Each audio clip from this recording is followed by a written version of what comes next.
of Ranger Touring. This will be the 4th iteration now of top tracks that I've done in the last year. This episode is going to have some great tracks. Tune in. Alright, so in no particular order, but in this case, look, number one, I actually almost would call this number one, Sundown National Park. So Sundown National Park is located near Girraween / Tenterfield if you've ever been to those locations. So it's about a 4-hour drive from Brisbane. You get in through Sundown Road and you'll follow that along the dirt until you hit the Sundown National Park, which is marked by a gate that you've got to go in through. Look, it is rugged country and there's quite a few recommendations for sort of equipment to bring, but I'll talk through that shortly.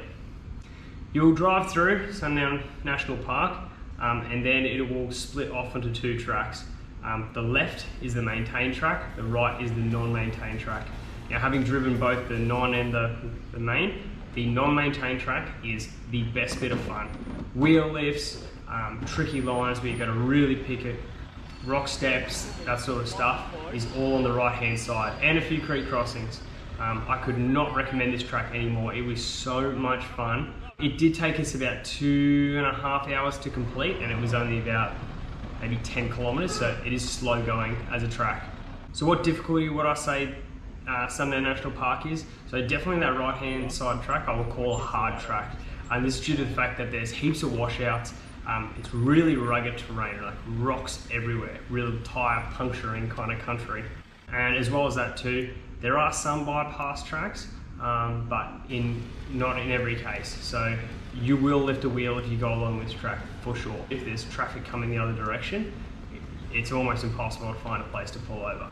The recommended mods that I would have for this track would firstly be a lift kit. I think it wouldn't hurt to just raise the body up and get a little bit higher above those rocks. Good, thick tyres that you're not afraid to let down. I let mine down to about 22 PSI and that was perfect. I've got MTs, Maxxis Razor MTs on the car, and they're a big, thick sidewall, therefore I felt pretty comfortable letting them down.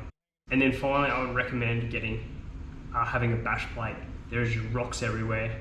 The chance of you hitting your underbody are pretty high, so definitely a recommended mod. I would say that you don't necessarily need a winch for this track or a snorkel. The river crossings weren't high, and generally speaking, like, you'd be able to get out of most situations. If you don't have a locker, you might struggle a bit more and you might have to push the car a little bit harder. So lockers also kind of a recommendation. So things to do, look, there's camping all out through that area. You can head over to Red Rock Gorge, or you can continue following the track down to some other campsites that are much further down in Sundown National Park. We didn't go that far down, we just went to Red Rock Gorge, and that was a perfect start to our trip. Racecourse Trail is the next one. So that's located in Oxley Wild National Park in New South Wales. The trail is found by travelling along Hastings Forest Way Road, and you head out of Wauchope to start that trail. In terms of the difficulty, I'd say that this is a medium trail. The terrain out there is mostly sort of just those bush trail tracks. However, there is a few creek crossings that could go quite high if you had the right conditions. And again, it's kind of like a high country trail. It's got steep sides on either side and a bit of rocky terrain. So it's a good fun drive, but I would call it a medium trail if it's raining. If it's not too bad. The river crossings are pretty straightforward and they've got a solid bottom on them. Recommended mods that I'd say, look, it probably won't hurt to have a snorkel. If you hit that water crossing too hard, it's never going to hurt. As well as that, some quality tyres, because it is rocky terrain out there and you are a little bit out of the way. I dropped my tyres down to 25 PSI when we were on that trail, and I felt like that was right on the money. So there's a few things to do whilst you're out there. At the end of the trail is Hoppy's Lookout, which is definitely worth going to. Punchbowl Falls is before the trail, and that itself has an awesome four-wheel drive track down to as well. I would highly recommend doing that one. And then as well, if you want to camp, we didn't get the option to go there because it's a lock gate. But Yodel's Hut is down the bottom, and that's meant to be a really good small camp for a few people. So next up is Stockton Beach.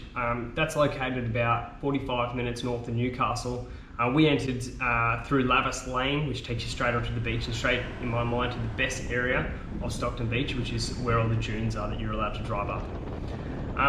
What difficulty would I say this is? Look, there's a whole Facebook page dedicated to people getting stuck on it.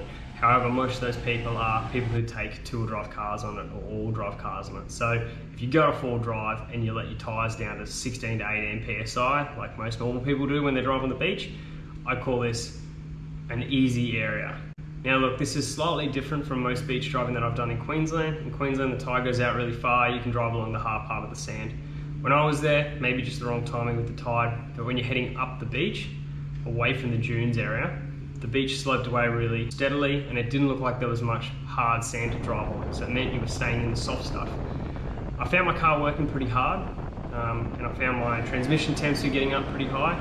So look, I'd say that it can be maybe a medium sort of thing if the sand's really soft, and the chance of you going out are maybe a little bit higher than normal, just because you've got to stay in that soft sand, from my knowledge anyway. If you go up the dunes, look, some of those are actually pretty hard. That's where it kind of can become as easy or as difficult as you want the trip to be. If you go up some of the windy ones, they're a lot of fun. Some of them are just really steep.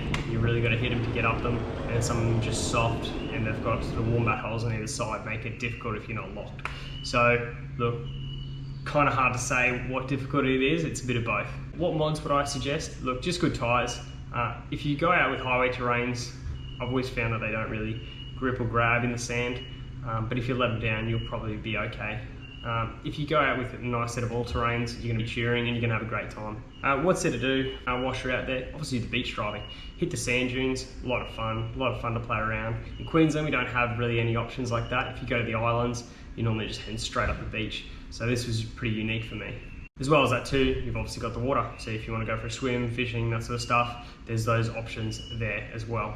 Just keep in mind that there is sections allocated for dune driving and then sections that are not. So please follow the rules and check those areas, and keep the area open for everyone. Next spot up is Belthorpe National Park. Now this is a great place because it's quite close to Brisbane and it's definitely not as hard as the Glass House, but it's a good fun trail to go out with a degree of sort of difficulty.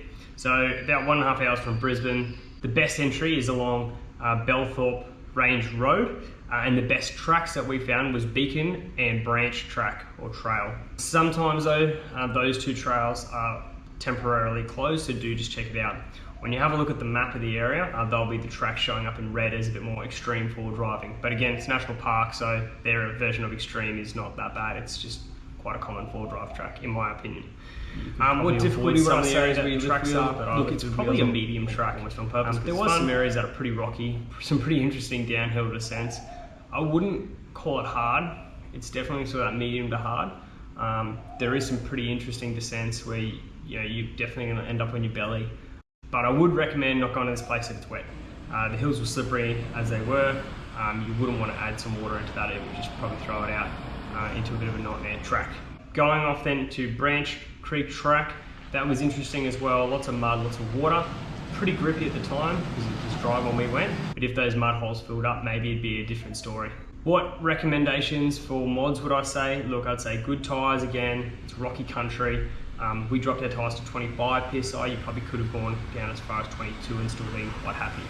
And then as well as that too, I would recommend having some bash plates out there, just for the fact that if you do Beacon Trail or Beacon Road, that had some places where I bottomed out and Chris in his Prado also bottomed out and we're both lifted. So would recommend those ones. What's there to do whilst you're out there? Look, Beacon View Lookout is pretty awesome, and Old Brandon Sawmill is worth checking out. It's not a bad place to go to, and then as well, like I said, you can tack that on to another trip and go up to Riverdale Cattle Farm and park up there, and that's probably one of the most spectacular little short trips out of Brisbane that you can do. So the final one for this video is the Absolute River Trail. This follows the Absolute River Trail down out of Welcher and then heads down to the Riverside Campground in New South Wales. This is a pretty awesome area. Now keep in mind though, this place is only accessible if you have the gate code to get down to the campground. So you do have to book the campground to be able to do this trail. But if you're obviously heading out that way, it'd be a waste not to do it. It's an easy to medium track. It starts off just along a dirt road, and then you go through one gate, follow it for a little bit further. You'll see the four-wheel drive track sign. You'll head a little bit further down and you'll find the gate code where you got to put that in, open the gate, and then crack on for the rest of the hill. If you've driven steep tracks like the high country before, this will be no worries for you. If you haven't, then that's why I would say this is an easy to medium trail. It's just steep, so low range the whole way. I was in first gear and then first to second gear on the way up for most of the time as well. You don't lift any wheels or anything like that. It's pretty straightforward, but there is a few steep switchbacks, and then the drop off on the left or right, depending on which way you're going, is pretty hectic. So if it was wet, it might be a bit of a different story. What recommended mods would I say for this track? I'd say, again, just good tyres. That's kind of all it is. Whack them down to 25 PSI, and then the essential for this track is the low range gearbox. So, I mean, look, if you've got an Amarok, that's slightly different, but this is definitely not all-wheel drive country. You would need a low range gearbox to get this done.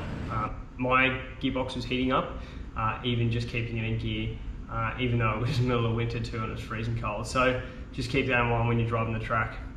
What's there to do at the bottom of the track? Look, you're in the campsite, you've got fishing, you've got swimming. It's a beautiful spot down the bottom as well, so highly recommend going there. And then around that area, you've also got Tia and Apsley Falls that are highly recommended and definitely worth checking out. But for the track itself, it's just a good low range drive, great views, good fun. So that wraps up this episode of Ranger Touring. Thanks for tuning in and checking out these four-wheel drive tracks. Highly recommend all of these. If you've got any questions about anything that I've put in this video, please hit me up on my Instagram or put it in the comments below. Always happy to answer questions about these tracks. Thanks for tuning in to Ranger Touring.